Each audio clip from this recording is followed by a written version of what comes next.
What a beautiful time of worship together this morning. I want to invite you to take out your message notes from inside your bulletin. If you have those, to kind of help you to follow along today. And then if you have your Bibles, we're going to be in Exodus chapter 20. We'll have all the scripture on the screen behind me. Before we jump in this morning, I want to mention that we are finishing up a 5-week study, I think, on Wednesday nights that is actually going to end up taking us 6 weeks to get through, called Counterculture. And if you guys have heard us talking about this, or if you have been able to participate with us, it's been a really interesting time. I thank everybody who has participated and all of the encouragement that I've received throughout that time. But we're getting ready to finish up. We'll have our last session this coming Wednesday night. And then after that, we will start a new semester of classes. I'll be teaching a class called Starting Point, the old pastor's class for new and non-members, and many of you have been a part of that class. I want you to know that class is full, and we're unable to take any more for that. So we are excited, though, about everyone who is participating. And if you don't have a book and you're part of that class, come see me, and I'll make sure that you have one. And then our executive pastor, Paul, is also going to be teaching a class on doctrines for everyday life. And it is going to be so interesting. I wish I could be a part of that class as well. And it's going to be one that you're really going to want to be a part of. So let me encourage you to come and to participate and be a part of what God is doing on Wednesday nights. Last week, we began a new series called Following the Rules. And basically what we're doing is we're looking at the circumstances that surrounded the giving of the Ten Commandments to the nation of Israel and how those Ten Commandments apply to us. And I mentioned last week that every few years I feel like I need to go back to the Ten Commandments and talk about them and explore them a little bit more, because it's one of those issues, it's one of those areas where we pretty much kind of think we know everything there is to know. But every time we go back and study, every time we go back and read, we see something new there. We learn something different, something that challenges us. And so that's what we're going to try to do over these next few weeks. In week 1, we learned that there is an almost universal belief that goes across cultural, philosophical, and even religious boundaries, which says that in order for God to approve of me and allow me into heaven, I have to A, be as good as I can, and B, follow his rules. And I will tell you, as a kid, that was exactly my thought in terms of a relationship with God. I didn't really think in terms of a relationship with God, but if I had, that's exactly how I would have defined it. I need to be good, probably not going to happen, and I need to follow his rules, also not exactly my specialty as a kid. But I knew that was probably right. Something in me said, yeah, that's the way it ought to be. But the question we asked last week is, where does that idea come from? Because no matter what we've been taught and no matter what we've learned, listen to me, that idea did not come from God. Now, the interesting thing is that if you ask that question to the average American, somewhere in the conversation, they're going to bring up the Ten Commandments. Well, why do you think that you'll go to heaven when you die? Well, I'm a good person. I'm not as good as some people, but I'm definitely not as bad as the worst. I'm like a C- C+ student, okay? I'm a good person, and I follow the Ten Commandments. And the reason that happens, the reason we always connect that to the Ten Commandments is because the giving of the Ten Commandments is the first place in history where God spoke up and said, okay, here are some rules to live by. But the interesting thing about the Ten Commandments is this: they were not given as a condition for a relationship with God. The Ten Commandments were given as confirmation of a relationship with God. Because God didn't give the Ten Commandments to a group of people and say, okay, now get out there and do the best you can. I'm going to grade you and we'll see if you pass in the end. No. He gave the Ten Commandments to a group of people he had just rescued out of slavery in Egypt. And he said, you are my people. And you remember this part? And I am your God. Do you remember my example of the dog from last week? You remember this? If I have a dog and fenced in my backyard, that fence is not a condition of ownership. In other words, if you take the fence away, the dog is no longer mine. The fence is evidence of ownership. It's there because I love the dog and because I want to protect the dog. Well, the same thing is true with your children, right? You set the rules for your kids, not me. If I came around to you and I said, hey, I've got some rules for your kids, you know what you'd say? You'd say, well, why don't you mind your own business? They're my kids. I set the rules. I set the boundaries for them. And think about it. They don't become your kids by keeping your rules. You set the rules for them after they were born into your family. And thank goodness they were so cute and cuddly when they were born into your family. Because otherwise, you might not want to keep them around if you'd known how they were going to act later on, right? So if you're a person who would love to find a way to connect with God, you'd love to know that God was listening to you. And you think in your mind, well, as soon as I sort of get my act together, as soon as I get my life cleaned up, then I can approach God. I've got some good news for you today. The story of the Ten Commandments makes it perfectly clear that before God wants you to be a rule keeper, He'd like to go ahead and invite you into a relationship with Him. In fact, as we go back today and study the first two commandments, we're going to find out that they set us up to make the most significant decision of our life apart from accepting Christ. And what we're also going to find is that if we don't understand these first two commands, and if we don't make the decision that they challenge us to make, the rest of the Ten Commandments, quite honestly, are kind of irrelevant. So, let's go to Exodus chapter 20, verse 1. As I said, I'll have it on the screen behind me here. And it says this: "And God spoke all these words, I am the Lord," say this part with me, "your God," right? "I am the Lord your God who brought you out of Egypt, out of the land of slavery." And so that's sort of the history lesson that sets the scene. And then here comes the first commandment, verse 3. "You shall have no other gods before me." Or literally, you shall have no other gods beyond me or in addition to me. Here's what God says in the very first commandment. Command number 1, I want to be your one and only God. I want to be your one and only God. Now, why would God say that to them? Well, if you think about it, it's because they had just come out of a culture where there was what? What were they dealing with in Egypt? Lots and lots of gods, little g gods we call them. And they were about to go into a culture in the land of Canaan where there were lots of, guess what? Little g gods. In fact, every culture in the world up until that time, and every culture in the world for a couple of thousand years beyond that, had multiple gods. So historically, understand, this is a completely new concept. This is a major departure from the norm. I mean, 1,400 years later, the Romans still had multiple gods. 700 years beyond that, most of the world still had multiple gods. And here we are in ancient Middle Eastern history, and a group of people recognizes that God wants to be their one true God. And here's why that was significant to them.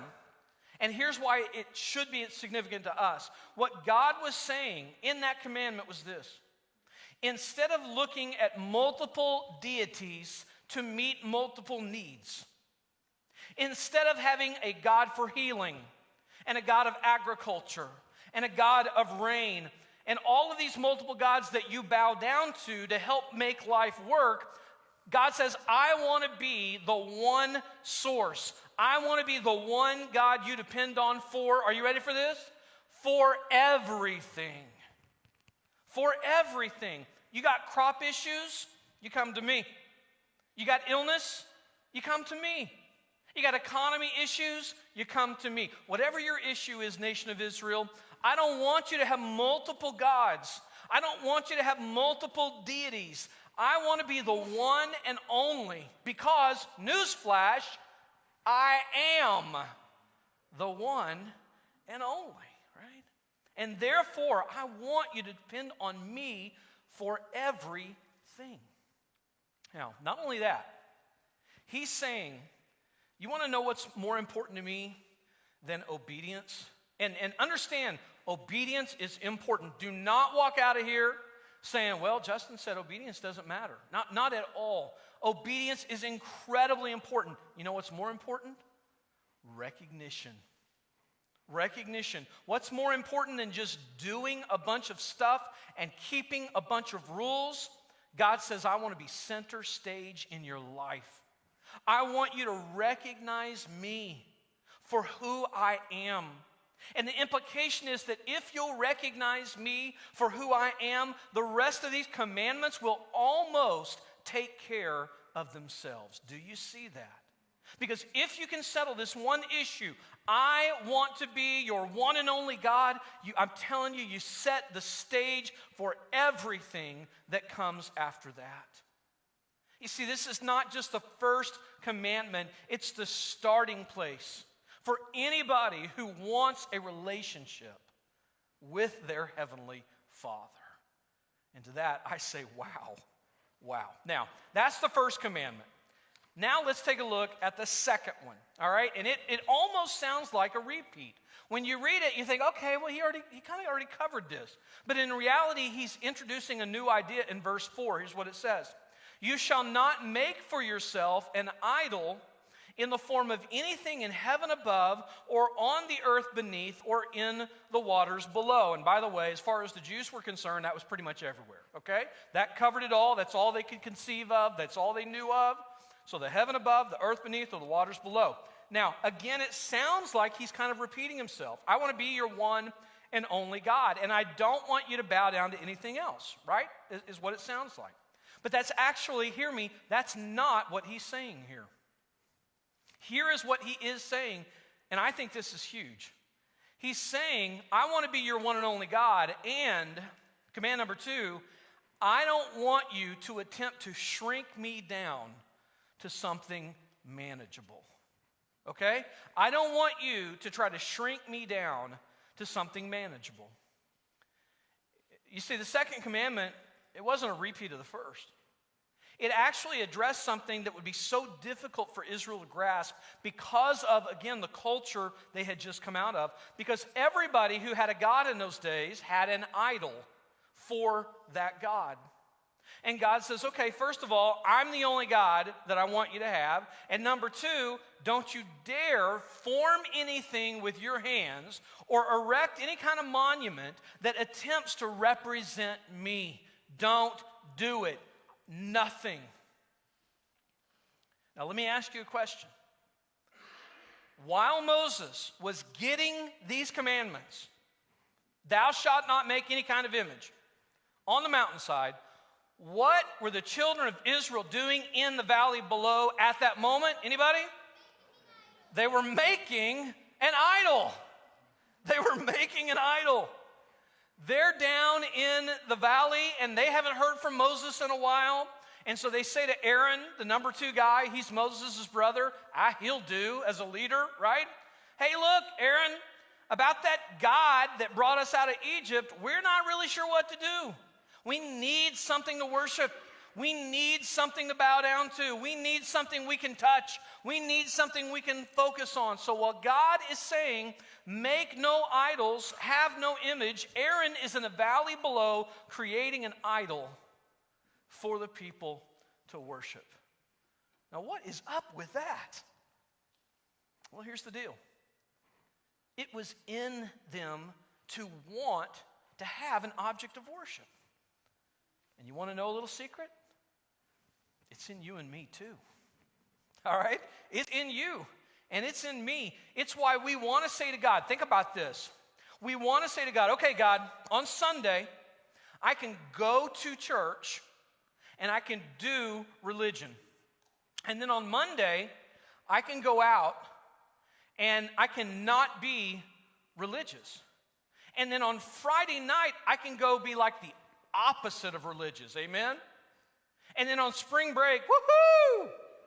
I can do all kinds of stuff, but on Easter, I can come right back into your presence. I can feel good about all that stuff again, and I can sort of have it all, and it will all work out. Now, I want to share something real quickly with you that I learned about this week, and I'm probably going to get in trouble for saying this, so let's just all take a deep breath and prepare ourselves. But we had a middle school boys basketball team that just happened in our community to have won state. How about that?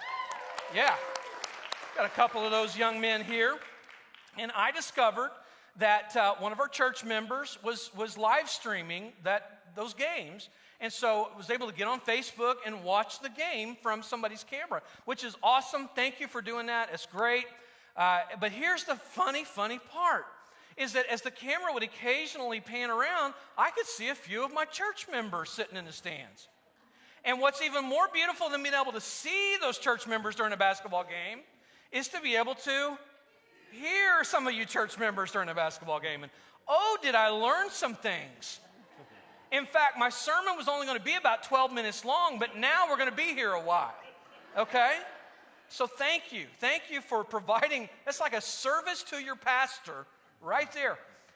And I'm totally kidding. I didn't hear anything really ugly. I don't count anything said to a referee, right? I mean, that doesn't even count to God. But it's this idea that, we come to church, and I mean, nobody's acting like that in church for the most part, and we can do church, but we go out and we do our real life. And I kind of grew up like that. Do church, and then you have real life. And then you come back to church, and then you have real life. But here's what God is saying to us. God is saying, don't you dare try to compartmentalize me. Don't do that. Don't you dare try to shrink me down to something you can manage. I think it may have gotten lost in the move, but you guys remember my little back pocket Jesus that I used to put up here? Yeah, remember that? My little wooden Jesus, a little head, a little figure, and we talked about, you put him in your pocket when you don't need him, and when you need him, you get him out and rub his head, or whatever it is. It's kind of like that. Don't shrink me down. Don't make me into something that you can just take advantage of, because I am the one and only God. I am unrepresentable. Whatever you create, listen to me, I'm bigger. Whatever you build, I'm more majestic. Whatever size you make it, I'm more powerful. And again, that was an incredibly new concept in the world, much less the nation of Israel. And you know what? If there had been 2 commandments, just 2 commandments, and those were them, that would almost have been enough. That would almost have been enough, because you see, if you are totally dependent on God and He is the center of your life, you're not going to want to steal from somebody else. You're going to trust God to provide what you need, right? If God is the centerpiece of your life and you're totally dependent on Him, you're not going to murder, because you're going to trust Him to pay back and trust Him to take care of you. If God is the centerpiece of your life and you're trusting Him for everything, what exactly are you going to covet in this world? But you see, you take commandments number 1 and number 2, and you get rid of those, and all you have left is a list of rules that we end up saying, you know what, I'll decide when I obey them and when I don't. And it's a list of rules for which I can pretty much find a loophole for every one of them, to be honest with you.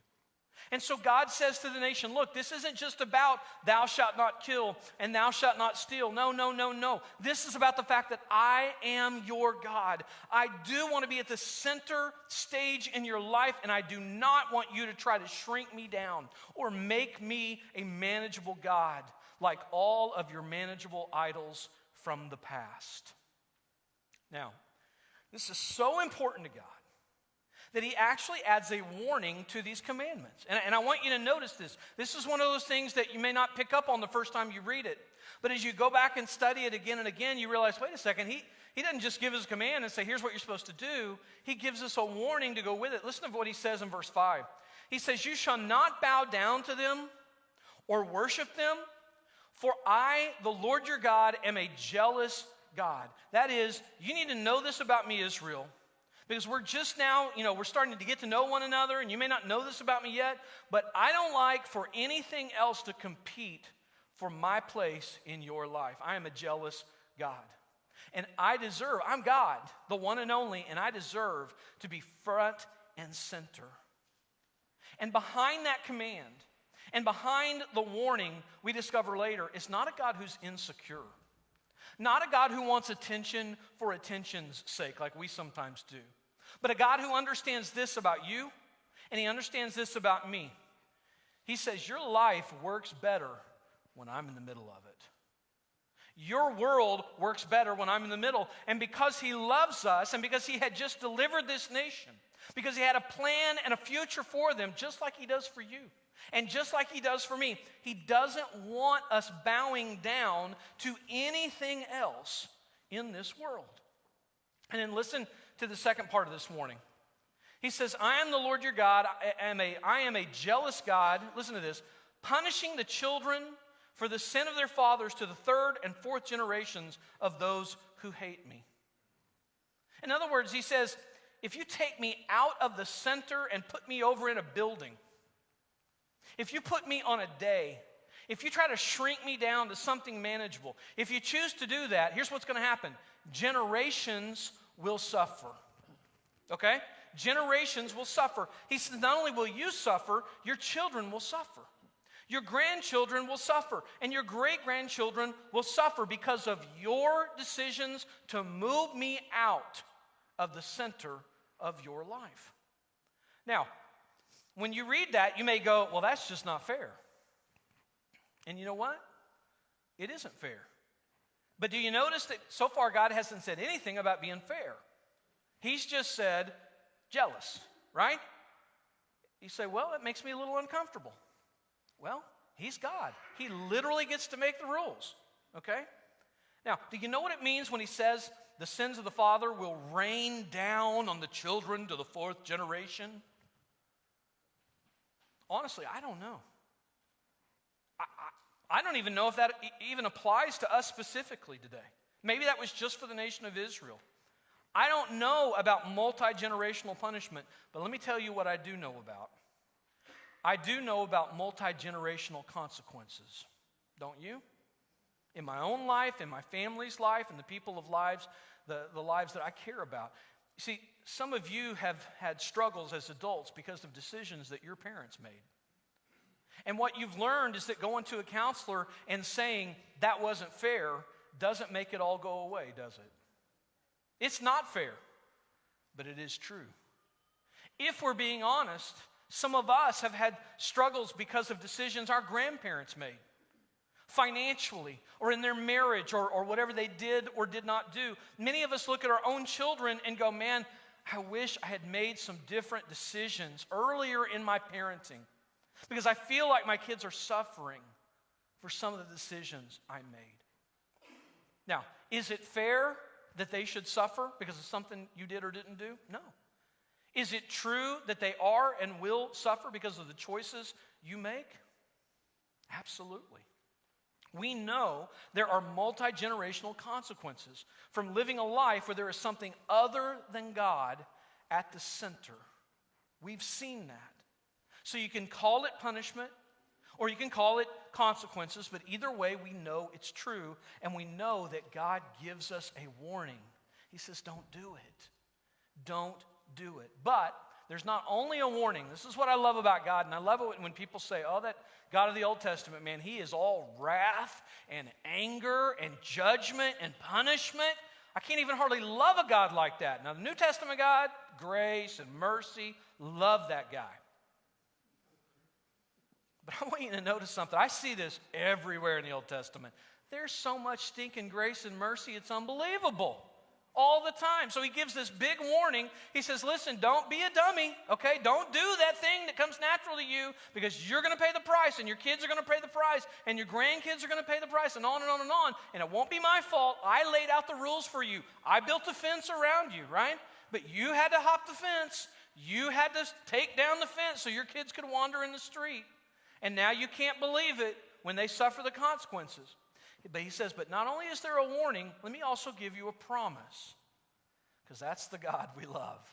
He says, let me give you a promise, verse 6. But I will show love to 1,000 generations of those who love me and keep my commandments. Isn't that beautiful? He's saying to Israel, and he's saying to you and to me, listen, listen, listen, listen. If you will decide to let me be the Lord your God, and if you will have no other gods but me, if you will place me at the center of your life and come to me for all that you need, if you'll see me as the source of life, and if you'll refuse to dumb me down, then not only will you be blessed, but generations will be blessed. Your children and your grandchildren and your great-grandchildren.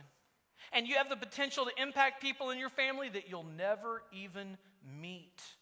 Think about that for a second. Because of your decision to obey the first two commandments. See, this is huge. And this takes us to the most important decision you'll ever make outside of your decision to accept Christ. And that is to make the decision about what is going to be supreme and central in your life. In other words, what is going to function as the God of your life? What is the one thing through which you run all of your decisions? What's the one thing that you value more than anything else?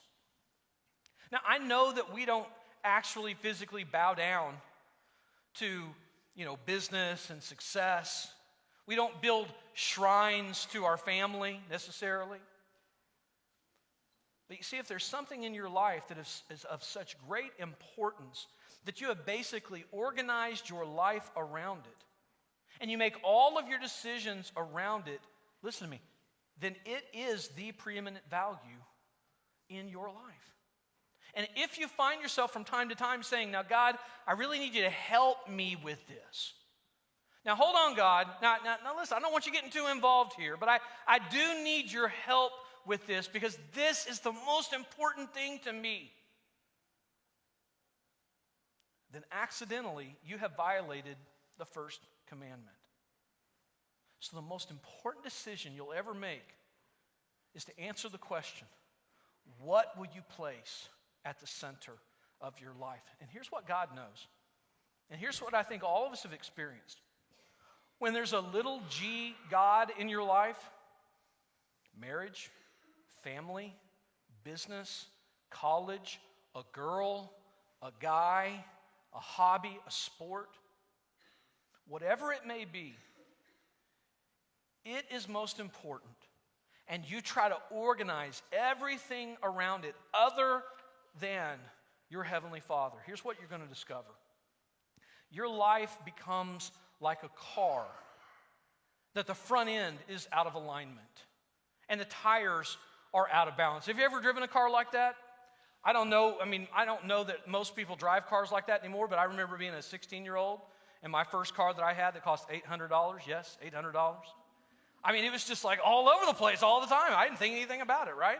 And the second car I had kind of drove like that. And, as I got older and had more resources, the car seemed to drive a lot better. Have you ever picked up on that? But when you've got a car where the front end is out of alignment and the tires are not in balance, what happens? You're always struggling to keep it in the lane. And because you're struggling to keep it in the lane, everything's vibrating the whole time. Do you remember that? And that's how it is in our life. Why can't I get things to settle down? Why can't I get people to cooperate? Why am I so stressed? Why is this so hard? It's simple. Because you're not designed to put anything other than your Heavenly Father as the center point of your life. And so God says from the very beginning, you mean to tell you what I don't want you to do? I don't want you to have any other gods before me.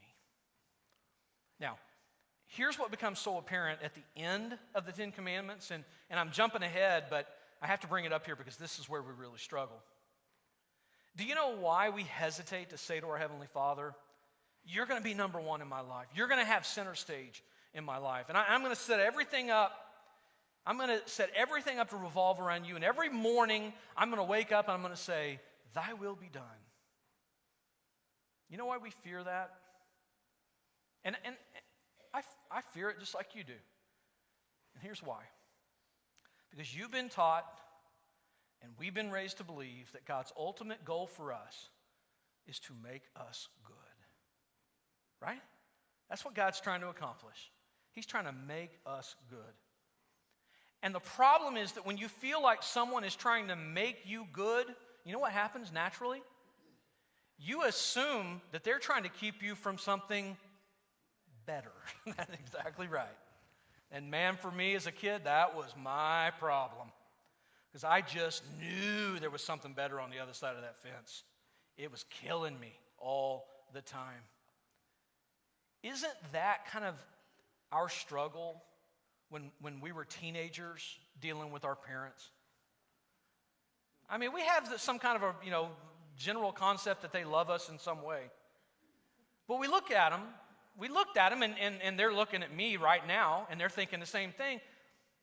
You're just trying to make me good.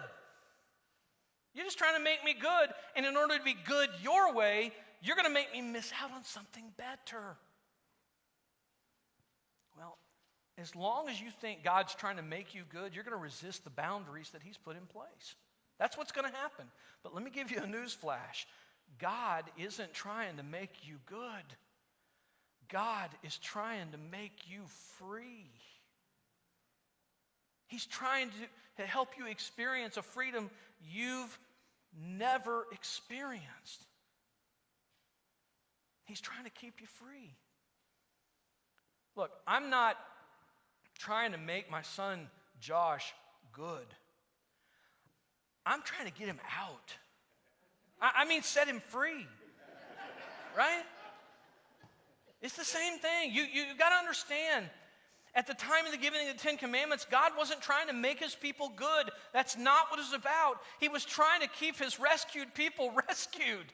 He was trying to keep slaves from going back to slavery, which, by the way, is exactly what they wanted to do. If you go back and read the story, I'm not even making it up. He was trying to keep free people free. That's why the law is not God's attempt to make bad people good. I mean, compared to who? Him?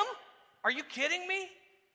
No, the law is God's agenda to keep free people free. And I'm telling you, until you can make the switch and get past that thinking, you will always resist Him. Because you will always see His attempt to make you good as an attempt to cause you to miss out on something better.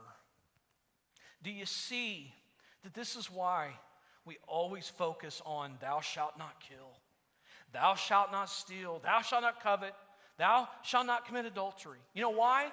Because we're trying to be good. Check, check, check, check. Right? We're just trying to be good. God said to the Israelites, we'll get to all of that stuff. I can't wait to show you how to please me and how to treat other people. We're going to get to all of that, but none of that matters unless you're willing to make these two decisions.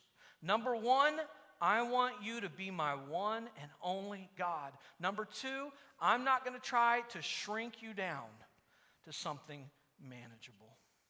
Okay? So here's my question. Have you ever made those decisions? You know, you can pray and become a Christian, and that's the most important decision you can ever make. But if you don't make these decisions, there will be very, very few changes in your life.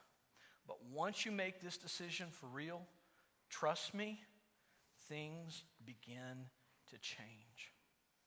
And some of my favorite stories are not the story of, here's how I became a Christian, but the story of, here's when I finally surrendered to Him. Those are the ones that mean the most to me. My prayer for you is that you'd be willing to get alone with your Heavenly Father in a crowd of people and have that conversation with Him right now. God, I want you to be my one and only God in this life, in my life. And God, I am not going to attempt to shrink you down to something I can manage and something I can manipulate. Okay? Let's bow our heads. Let's do business with God. We just have a few minutes left. Let's do business with Him. Heavenly Father, God, will you help us in this area? If there is someone here today, and there may be multiple people here today, who are standing right up against the edge, the line of faith, and they realize that it's time for them to take a step in your direction and choose Jesus as their Savior. God, we celebrate that. We pray for that. We long for that. That is a beautiful thing. And God, if that's to happen today, then we rejoice in it. But Father, also we know that there are some other decisions that need to be made in our life. We've got to put you front and center. We've got to put you first with nothing else before you. So God, will you help us to make that promise? God, you will be my one and only God. And Father, I will not attempt to shrink you down as something I can manage, something I can manipulate. Will you impress that on our hearts this morning? As we come to you, as we open our hearts to you, show us how to be obedient to you in this. It's in Jesus' name we pray. Amen. In just a second, I'm going to have you stand. Paul and I will be here at the front. If you need someone to pray with you, if there's a decision that you need to share, you are welcome to come and we will pray with you. We'll talk about whatever your next steps are, whatever needs to happen. We had a family join the church last week, and you guys are welcome to come and address that this morning and deal with that this morning. But here's what I want to invite you to do. And our time is short, and I apologize for that. But here's what I would say to you. If you need to come and find a place, this is a great spot to just get on your knees. If you need to come this morning and settle one or both of those two questions, is God going to be number one in my life, or am I going to try to shrink him down to something I can manage? This would be a great morning. And no one's going to be worried, about what you did last weekend, and now you're here at the front, because they'll just know this is what you're trying to deal with, right? Let me invite you just to come, take a moment, get down in a position of humility, surrender to your Heavenly Father, and just answer those two things. Give them to him. I want to challenge you to do that.